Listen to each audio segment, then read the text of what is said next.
Nous sommes dans notre série « Es-tu un esclave ou alors un enfant de Dieu ?» Généralement, parce que nous aimons Dieu, parce que nous sommes passionnés de la vie chrétienne et parce que nous avons décidé de rejeter le péché et de nous consacrer à Dieu, nous nous disons que nous sommes esclaves de Dieu. Nous nous disons que nous sommes prêts réellement à tout faire pour Dieu, à tout faire pour plaire à Dieu, à tout faire pour être appelé enfant de Dieu. Mais est-ce que c'est comme ça que Dieu nous regarde? Est-ce que c'est ce que Dieu attend de nous? Dans la vidéo d'aujourd'hui, nous abordons encore ce thème. Es-tu un esclave ou un enfant de Dieu? Et je vais te présenter les privilèges que tu as à te considérer réellement comme un enfant de Dieu. Tu vas en savoir plus, alors reste scotché.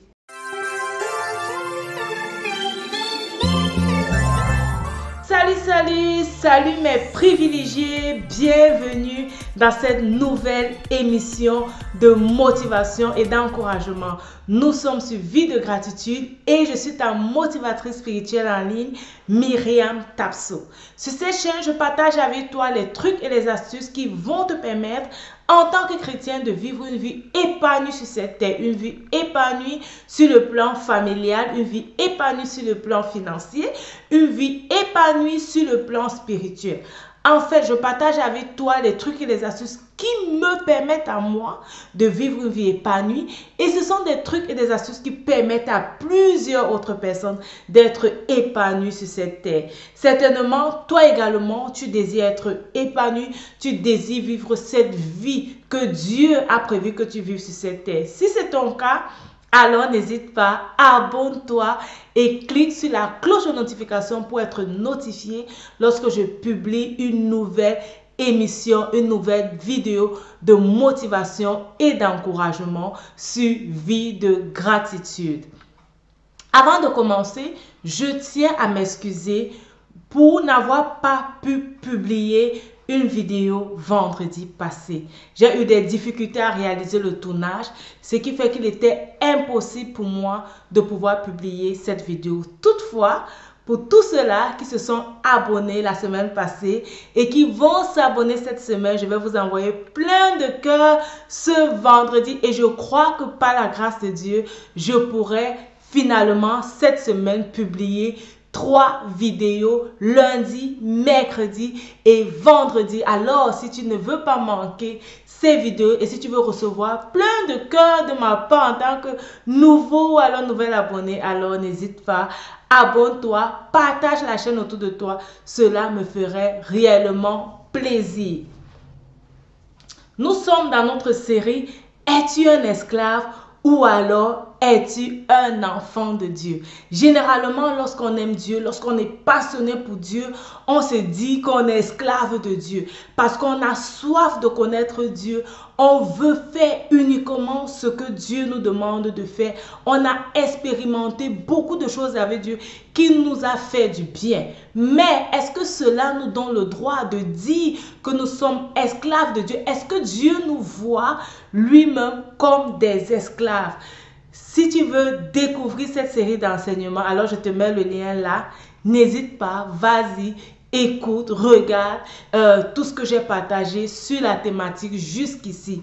Aujourd'hui, je veux nous parler d'être un enfant de Dieu. Et oui, la Bible te voit comme un enfant de Dieu et non comme un esclave de Dieu. Qu'est-ce que la Bible va te dire? À tous ceux qui l'ont reçu, je te mets la référence, et qui croient en son nom, elle a donné le pouvoir de devenir enfant de Dieu. Alors, si tu as reçu Christ dans ta vie, si tu as donné la possibilité à Dieu de venir dans ta vie et d'être le maître de ta vie, la Bible te dit que tu es enfant de Dieu. Tu es un enfant de Dieu, tu peux être passionné, tu peux être engagé, tu peux être déterminé à faire uniquement ce que Dieu te dit de faire, à réaliser uniquement les projets que Dieu met dans ton cœur.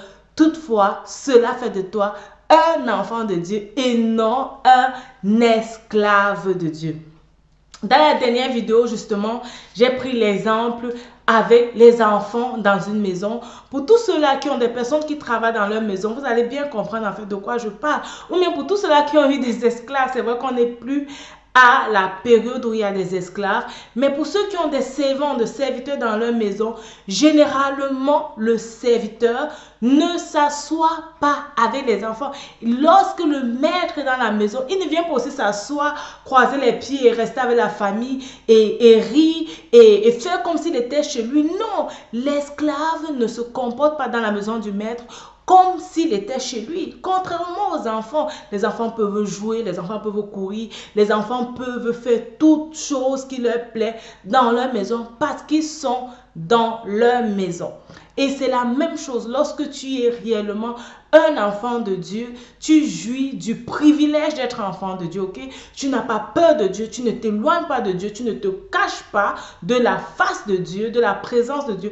Même lorsque tu as péché, tu ne fuis pas Dieu, tu ne te caches pas loin de lui. Tu reviens au contraire vers lui, tu lui demandes pardon pour ton péché, tu reconnais ta faute, tu lui demandes pardon. Et la Bible dit quoi?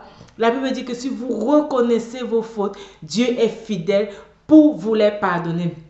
Alors, je vais partager avec toi 3 références bibliques qui vont encore t'encourager à savoir que tu es un enfant de Dieu et non un esclave de Dieu. La première référence biblique que je vais t'encourager à lire et à méditer se trouve dans Jean 8, du verset 32 au verset 36. Alors, je le lis pour nous. « Vous connaîtrez la vérité et la vérité vous affranchira. » Il lui répondit, « Nous sommes la postérité d'Abraham et nous ne fûmes jamais esclaves de personne.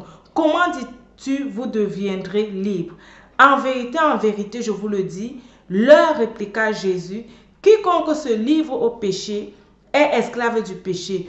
Or, l'esclave ne demeure pas toujours dans la maison, le Fils y demeure toujours. Si donc le Fils vous affranchit, vous serez réellement libre. » Parce que tu as connu Christ, parce que tu as invité le Christ dans ta vie, le Christ t'a affranchi. Et si le Christ t'a affranchi, tu es réellement libre. Tu n'es plus esclave du péché et tu ne dois pas te mettre sous le joug d'un esclavage, sous le joug de quelqu'un d'autre, ok?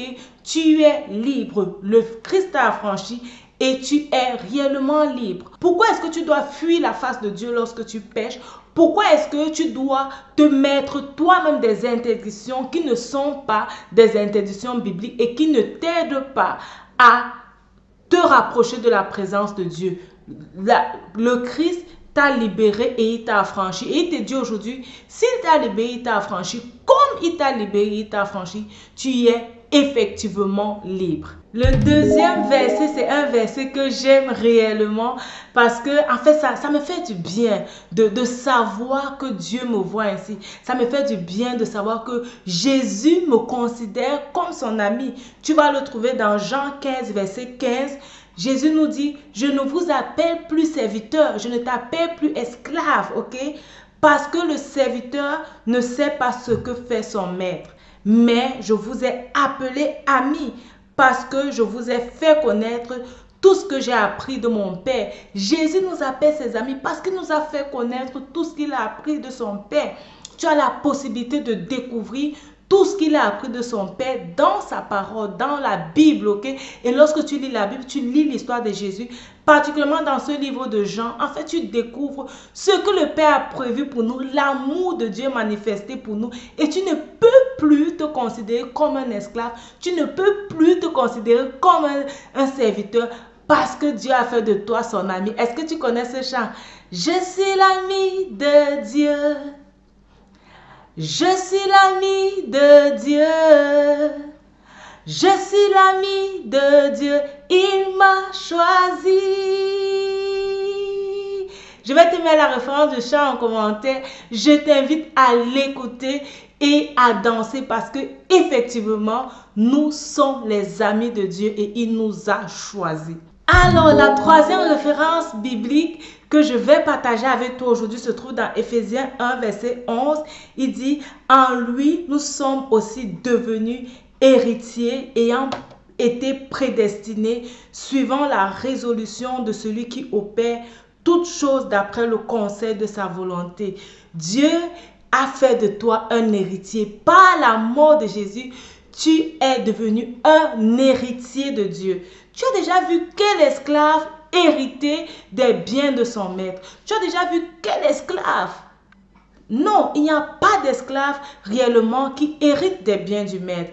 Alors, tu es devenu un héritier parce que tu es enfant de Dieu, parce que Dieu t'aime, parce qu'il t'a choisi, parce qu'il a fait de toi un être extraordinaire, une personne exceptionnelle. Alors, arrête de te voir comme un esclave. Arrête de te sous-estimer. Arrête de croire que Dieu ne t'aime pas. Arrête de croire que Dieu s'est éloigné de toi.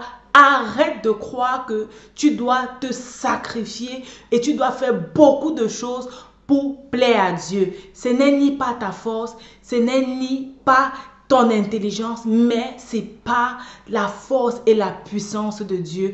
Et ça, c'est encore un mystère de la vie chrétienne. Ça, c'est encore quelque chose de déceptionnel, un amour que nous n'avons pas mérité, que Christ a manifesté pour nous. Alors, jouissons de notre vie sur cette terre. Soyons épanouis, apprenons davantage à connaître Dieu comme un enfant qui veut faire plaisir à son père et qui cherche à savoir ce que son père aime pour davantage lui faire plaisir. Rappelle-toi, ta vie c'est un don de Dieu et la façon dont tu la vis c'est un don que tu fais à Dieu. Que Dieu te bénisse et à la prochaine sur Vie de Gratitude. Bye bye.